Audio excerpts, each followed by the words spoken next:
የኢትዮጵያ አርቲፊሻል ኢንተለጀንስ ኢንስቲትዩት በሀገሪቱ የቴክኖሎጂ ስታርታፖችን ለመደገፍና የሰው ኃይል ልማትን ለማፋጠን የሚያስችሉ የመግባቢያ ስምምነቶችን ከአህዱ ባንክና ከአፍሪካ ሊደርሺፕ ኢንስቲትዩት ወይም ALX ኢትዮጵያ ጋር ተፈራርሟል። በፊርማ ስነ ስርዓቱ ላይ የኢንስቲትዩቱ ዋና ዳይሬክተር ዶክተር ወርቁ ጋቸና ኢትዮጵያ በአፍሪካ በአይነቱ ልዩ የሆነ የኤአይ ስታርታፕ ማዕከል በማቋቋም ዘርፉን ለማነቃቃት በምትሰራው ስራ ከግል ተቋማት ጋር መሰል ትብብሮች መደረጋቸው ወሳኝ ነው ብለዋል። ኢንስቲትዩቱ በዘርፉ ያለውን የሰው ኃይል እጥረት ለመቅረፍ የማስተማርና የማሰልጠን ስራዎችን በስፋት ሲያከናውን መቆየቱንም ዋና ዳይሬክተሩ አስታውሰዋል። መንግስት ብቻው ምንም ሊሰራ አይችልም። ፕራይቬት ሴክተሩ ካልተጨመረበት በጣም ፕራይቬት ሴክተሩ ተሸክሞ ያለው የሀገርን ሸክም ቀላል አይደለም። ሰው ብዙ ኮንሲደር የማያደርገው ሀገር ተሸክሞ የሚሄደው የሆነ መንግስት የተወሰኑ ተቋማት ብሎ ሊያስብ ይችላል።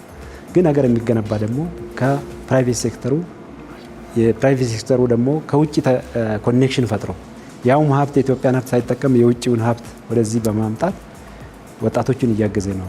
የአሃዱ ባንክ ዋና ስራ አስፈጻሚ አቶ ሙልጌታ በዛ በበኩላቸው ኢንስቲትዩቱ በስታርታፖች ላይ እያከናወነ የሚገኘው ተግባር የሚበረታታ መሆኑን ገልጸው ስምምነቱ የባንኩን የቴክኖሎጂ ተጠቃሚነት ከማጎልበት ባለፈ ለተቋሙ ውጤታማነት ትልቅ አጋዥ እንደሚሆን ተናግረዋል። በቅርበት አብረን እስከሰራን ድረስ በእርግጠኝነት የተሻለ ተወዳዳሪ ሆኖ ባንካችን እንደሚቀጥል ቦርዱም ማኔጅመንቱም እንደ ሲኦኔም ጽኑ እምነት ነው ያለን። የኤኤልኤክስ ኢትዮጵያ ዋና ስራ አስፈጻሚ ምዕራፍ ገብረ ማርቆስ በበኩላቸው ስምምነቱ ቀደም ሲል የተጀመሩ ስራዎችን ወደ ላቀ ደረጃ የሚያሸጋግር መሆኑን ጠቁመዋል። ተቋማቸው በስታርታፕ ስነ ምህዳር ላይ ያለውን ዓለም አቀፋዊ ልምድ ለኢትዮጵያ የሚያጋራበት መልካም አጋጣሚ መፈጠሩንም ገልጸዋል። ይህንን የመግባቢያ ሰነድ ስንፈራረም ለኛ በጣም ትልቅ ቀን ነው።